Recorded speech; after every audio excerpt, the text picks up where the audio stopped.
శ్రీమాత్రే నమ. జయ గురు దత్తాత్రేయ నమ. ఈ వీడియోలో మనం తులారాశి వారికి మే 16 నుంచి 31 మధ్యలో జరగబోయే వార ఫలాలు పరిశీలిద్దాం. ప్రధానంగా తులారాశి వారికి ఈ రాబోయే 15 రోజులు చాలా అద్భుతమైనటువంటి యోగం ఏర్పడింది. రాశ్యాధిపతిగా ఉన్నటువంటి శుక్రుడు భాగ్యస్థానంలో గురుగ్రహంతో కలిసి సంచరించడం జరుగుతుంది. సుమారుగా జూన్ 1వ తారీఖు వరకు కూడా ఈ రెండు గ్రహాలు కలిసి మిథున రాశిలో సంచరించడం, రాశ్యాధిపతి భాగ్యస్థితి ఎవరికైనా మరి ఈ సమయంలో ఉన్నత స్థాయి ప్రమాణాలు కలిగినటువంటి విద్య లభిస్తుంది. ఎంతో కాలంగా వారు ఎదురు చూస్తున్నటువంటి అదృష్ట గడియలు, అది ఏదన్నా ఒక దైవాన్ని భగవంతుణ్ణి దర్శించుకోవటం, చాలా ఇష్టమైన వాళ్ళని ఆత్మీయుల్ని కలుసుకోవడం, విదేశంలో ఉన్నటువంటి మీ పిల్లలకి ఏదైనా అదృష్టం కలగడం, వారికి ఉద్యోగం సంతానం రావడం, వ్యక్తిగతంగా మీరు మీ యొక్క పేరెంట్స్ని కలుసుకోవడం, మొత్తం మీద జీవితంలో కొన్ని మరుపురాని దినాలుగా ఈ రాబోయే 15 రోజులు రావడం జరుగుతుంది. ఎక్కువగా ఈ తులారాశిలో ఈ సెలబ్రిటీ రంగానికి సంబంధించిన వాళ్ళు, అది సినిమా పరిశ్రమ అవచ్చు, రాజకీయ రంగం అవచ్చు, బ్యాంకింగ్ అండ్ ఫైనాన్స్ రంగాలు అవచ్చు, న్యాయవాది వృత్తిలో ఉన్న వాళ్ళకైనా వాళ్ళకి గొప్ప గుర్తింపు, ప్రభుత్వ సంబంధించినటువంటి హానర్ లభించే అవకాశం ఉంటుంది. ఇది స్త్రీలకి చాలా అదృష్టం అన్నమాట. 9వ స్థానం బాగుంటేనే ఒక స్త్రీ జీవితంలో ఆనందకరమైనటువంటి అదృష్టమైన వివాహం, మంచి సంతానం కలిగే అవకాశం ఉంది. వాళ్ళ మాంగళ్య బలం కూడా చాలా అనుకూలంగా ఉంది. వారి జీవితం అంతా కూడా చాలా ధర్మబద్ధంగా వ్యవహరిస్తూ ఒక ఉత్తమ స్త్రీగా వాళ్ళు మిగలడం జరుగుతుంది. అంటే పూర్వకాలంలో వచ్చినటువంటి పతివ్రత స్థాయి లక్షణాలు కలిగి ఉండడం జరుగుతుంది. సో ఏదైనా ఈ తులారాశి వారి యొక్క జీవితం మీరు ఆశించినటువంటి ఫలితాలు లభిస్తాయి. సంతానం యొక్క అభివృద్ధి మీకు మంచి అదృష్టాన్ని కలిగించడం జరుగుతుంది. బట్ ఏదైనా ఒక గుర్తింపు, ఒక స్థాయి రాశి వారికి పెరుగుతుంది. ఇక ప్రధానంగా కుజుడు కూడా కుజుడు 7వ స్థాన సంచారం వల్ల, ఏ కారణం వల్ల అయితేనే అది భర్తకి వేరే చోట ఉద్యోగం రావడం వల్ల, భార్యకి వేరే బిజీగా ఉండడం వల్ల, రాజకీయ కారణాల వల్ల, ఉద్యోగ కారణాల వల్ల భార్యాభర్తల మధ్య ఒక మాదిరి ఎడబాటు ఈ జూన్ 20వ తారీఖు వరకు లభించే అవకాశం ఉంది. వృత్తిపరంగా చాలా బిజీగా ఉండే అవకాశం ఉంది. అది రియల్ ఎస్టేట్ రంగంలో ఉన్న వాళ్ళు కానీ, ప్రభుత్వ ఉద్యోగులు కానీ, రాజకీయ నాయకులు కానీ చాలా వరకు వాళ్ళ యొక్క వ్యక్తిగత పనుల వల్ల, కార్యక్రమాల వల్ల కుటుంబ విషయాలు పట్టుకునేంత, కుటుంబ విషయాలు తెలుసుకునేంతగా వాళ్ళకి తీరిక లేకపోవచ్చు. భార్యాభర్తల మధ్య ఒక విధంగా గ్యాప్ రావడం కూడా ఈ సందర్భంగా జరుగుతూ ఉంటుంది. కుజుడు ప్రస్తుతం బలంగా ఉన్నప్పుడు ఈ రాశివారు ఏదైనా ఒక క్రీడా రంగంలో ఉన్న వాళ్ళకి కానీ, ఒక కాంపిటేటివ్ ఎగ్జామ్స్లో పాల్గొంటున్న వాళ్ళు కానీ, లేదంటే ఏదన్నా ఈ పోలీస్ డిపార్ట్మెంటు, ఎక్సైజు, సిబిసిఐడి డిపార్ట్మెంట్లో ఉన్నవాళ్ళు అనూహ్యంగా మీ యొక్క వృత్తిలో వేగాన్ని పెంచుతారు. తగు విధంగానే గుర్తింపు రావడం జరుగుతూ ఉంటుంది. బట్ ఏదైనా ఈ కుజుడు ఈ ఉచ్చస్థితిలో ఉన్నప్పుడు మరి ఎవరైతే ఈ ప్రభుత్వ ఉద్యోగంలో ఉన్నారో, అలాగే మరి ధైర్య సాహసాలతో కూడుకున్న వృత్తుల్లో ఉన్నవాళ్ళు, ఈ పోటీ పరీక్షలు, అలాగే ఏంటంటే కార్ రేసులు, మోటార్ సైకిల్ రేసులు, వాళ్ళు కంపల్సరీగా ధైర్యంగా వాళ్ళ యొక్క అనుకున్న గమ్యాన్ని చేరడంలో ప్రయత్నం జరుగుతుంది. అలాగే కొంత వివాహపరంగా ఉన్నటువంటి కొన్ని సమస్యలు ఫైనల్ అవుతాయి. అది మంచిగా చేయడం అన్నది మిగతా జాతకం బట్టి ఉంటుంది, కానీ ఒక నిర్ణయానికి రావడం జరుగుతుంది. కలిసి జీవిద్దామా, పూర్తిగా విడిపోదామా అన్న విషయంలో ఒక క్లారిటీ ఈ సమయంలో భార్యాభర్తల మధ్య కానీ, ప్రేమికుల మధ్య కానీ వచ్చే అవకాశం ఉంటుంది. ఇక ప్రధానంగా శని 6వ స్థాన సంచారం వల్ల ఉద్యోగ ప్రయత్నాలు, మీ యొక్క సర్వీసు చాలా సిన్సియర్గా ఉంటుంది. ఎంత కష్టపడి పనిచేయడం జరుగుతుంది. ప్రధానంగా నిరుద్యోగులకి ఇది ఒక వరం లాంటిది. ఈ సమయంలో మీకు ఈ రాబోయే 15 రోజుల్లో ఉద్యోగం, అంటే మీరు దేశ విదేశాల్లో ఎక్కడున్నా సరే కంప్లీట్గా మీ యొక్క అర్హతకు తగిన ఉద్యోగం అన్నది ఈ సమయంలో రావడం జరుగుతుంది. ఇప్పుడు రాకపోతే ఎప్పుడు రాదు అన్న విధంగా ఉంది కాబట్టి ఏదైనా గట్టి ప్రయత్నం చేయండి. బట్ ఏదైనా శని భగవానుడు ఇచ్చే ఉద్యోగం మీ అర్హతను బట్టే ఉంటుంది. మీరేదో ఒక ఎల్డీసీ స్థాయిలో ఉండి ఐఏఎస్ స్థాయి ప్రయత్నించినప్పుడు ఎట్టి పరిస్థితుల్లో కూడా పని జరగదు.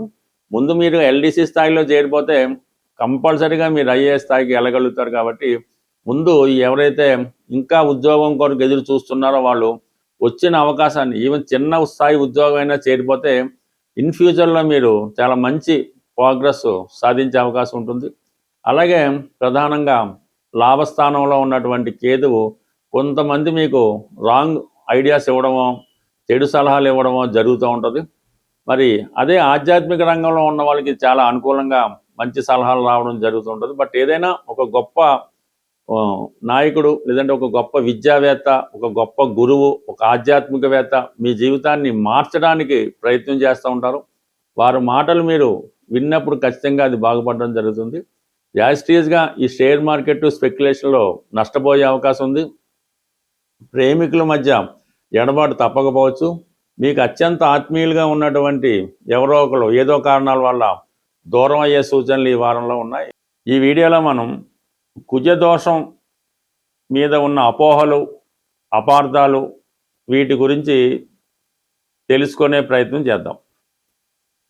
సాధారణంగా కుజదోషం అన్నది ఇంచుమించుగా ఒక 100 జాతకాలు పరిశీలిస్తే 90 జాతకాల్లో ఈ కుజదోషం ఉంటుంది. ఈ కుజదోషం అన్నది లగ్నం నుంచి, చంద్రుడున్న స్థానం నుంచి, అలాగే శుక్రుడున్న స్థానం నుంచి లెక్క పెట్టడం జరుగుతుంది. ఇది లగ్నం నుంచి ఉదాహరణగా తీసుకుంటే 2, 4, 7, 8, 12 స్థానాల్లో కుజుడు ఉన్నప్పుడు అది కుజదోషంగా భావించడం జరుగుతుంది. ఇలాగా లగ్నం నుంచి 2, 4, 7, 8, 12లో ఉన్న, చంద్రుడి నుంచి 2, 4, 7, 8, 12లో ఉన్న, శుక్రుడి నుంచి ఉన్న అది కుజదోషం అవుతుంది. అయితే 1వ స్థానంలో కుజుడు కొంతమంది కుజదోషం అని, కొంతమంది లేదని చెప్పడం జరిగింది. బట్ ఏదైనా కుజుడు 1వ స్థానంలో ఉన్నా కూడా అది కుజదోషంగానే పరిగణించవలసి ఉంటుంది. అయితే గురువర్గ లగ్నాలైనటువంటి మేష, కర్కాటక, సింహ, వృశ్చిక, ధనుస్సు, మీనరాశుల్లో రాశియందు లగ్నమందు గురువు ఉన్నా కూడా కుజదోషం కింద కాదని, వృషభం, మిథునం, కన్య, తుల, మకర, కుంభాల్లో లగ్నమందు కుజుడున్న దోషం అని చెప్పడం జరిగింది. బట్ ఎక్కడున్నా రాశి అందు కానీ లగ్నం కానీ ఉన్నటువంటి కుజుడు 4, 7, 8 స్థానాలను వీక్షిస్తాడు. ఇది సివియర్ కుజదోషంగా మనం భావించవలసి వస్తుంది. సో ఈ విధంగా పరిశీలించినప్పుడు ఇంచుమించుగా 100కి 90 జాతకాల్లో కుజదోషం ఉండడం జరుగుతుంది. బట్ ఇది కుజదోషం ఉన్నవాళ్ళు కుజదోషం ఉన్న వాళ్ళనే పెళ్లి చేసుకోవాలా అన్న విషయం ఒకటి ప్రచారంలో ఉండడం జరిగింది. కుజదోషం ఉన్న స్థానాల్లో వేరొక జాతకంలో ఈ స్థానాల్లో వేరే పాపగ్రహాలు ఉన్నా కూడా కుజదోషం న్యూట్రల్ అవుతుంది.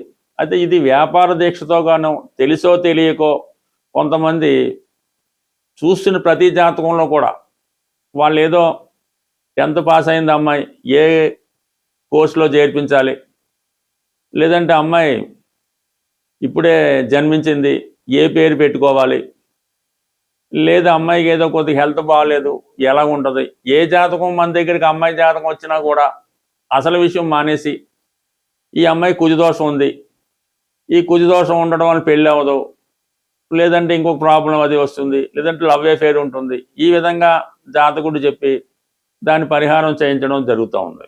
అది తెలియక కూడా కావచ్చు. ఇది వాళ్ళు కూడా నమ్మి ఏదో 8 సంవత్సరాల అమ్మాయికి ఏదో వ్యవహారం చేస్తే కుజదోషం ఉందని భయపడి అందరికీ చూపించి ఈ విధంగా ఇబ్బంది పడడం జరుగుతుంది. ఈ కుజదోషం ఉన్నవాళ్ళు కుజదోష పరిహారం చేసుకోవలసి వస్తే అది వివాహానికి ముందు అంటే మనకు ఒక సంబంధం నిర్ణయమైన తర్వాత అబ్బాయి జాతకంలో కుజదోషం లేదు, అమ్మాయి జాతకంలో కుజదోషం ఉన్నది.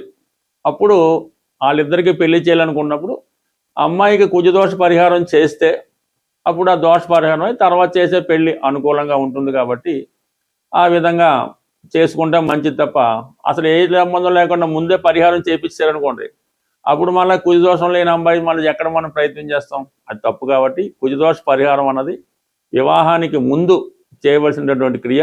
అది అనేక రకాలుగా సాంప్రదాయ వారీగా ఉండడం జరుగుతుంది. బట్ ఈ మధ్యకాలంలో ఒక అమ్మాయికి సాధారణంగా అంటే ఒక అబ్బాయి అనుకుందాం, ఈ అబ్బాయికి ఏముందంటే యాక్చువల్గా ఏదో ఒక అబ్బాయి జీవితంలో ఒకటే పెళ్లి రాసిపెట్టి ఉంది. కొద్దిగా లేటు, అతనికి ఉద్యోగం లేకపోవడం వల్ల లేదంటే వేరే సాంప్రదాయ వృత్తిలో ఉండడం వల్ల వివాహం లేట్ అవుతుంది. ఎవరో ఒక గుళ్ళో పూజారి చూపిస్తే ఈ అబ్బాయి కుజదోషం ఉంది, పెళ్ళి అవ్వట్లేదంటే సరే ఏంటి పరిష్కారం అంటే ఈ డూప్లికేట్ మ్యారేజ్ ఏదో అరటి చెట్టుతో పెళ్లి చేయలేదు చెప్పారు. ఆ విధంగా వాళ్ళు ఆ పెళ్లి చేశారు. ఉన్నది ఒకే పెళ్లి అబ్బాయి జాతకంలో, ఈ అరటి చెట్టుతో పెళ్లి అయిపోయింది. ఇంకా తర్వాత 10 సంవత్సరాలైనా వివాహం అన్నది అబ్బాయి కావలేకపోవడం జరుగుతుంది. బట్ అందువల్ల తెలిసి తెలియకో కొన్ని పరిహారాలు చేయడం వల్ల వారి జీవితంలో ఈ విధంగా పెళ్లి కాకుండా బ్రహ్మచారిగా ఉండిపోవడం కూడా జరుగుతుంది. కాబట్టి ఈ కుజదోషం గురించి పెద్దగా అపోవలొద్దు, చిన్నపాటి పరిష్కారంతో ఈ సమస్య సాల్వ్ అవుతుంది. ఈ కుజదోషానికి అనేక రకాలుగా ఎగ్జాంపుల్స్ ఉన్నాయి. కొన్ని లగ్నాలకి, కొన్ని రాశులకి, కొన్ని నక్షత్రాలకి కుజదోషం అన్నది ఉండదు.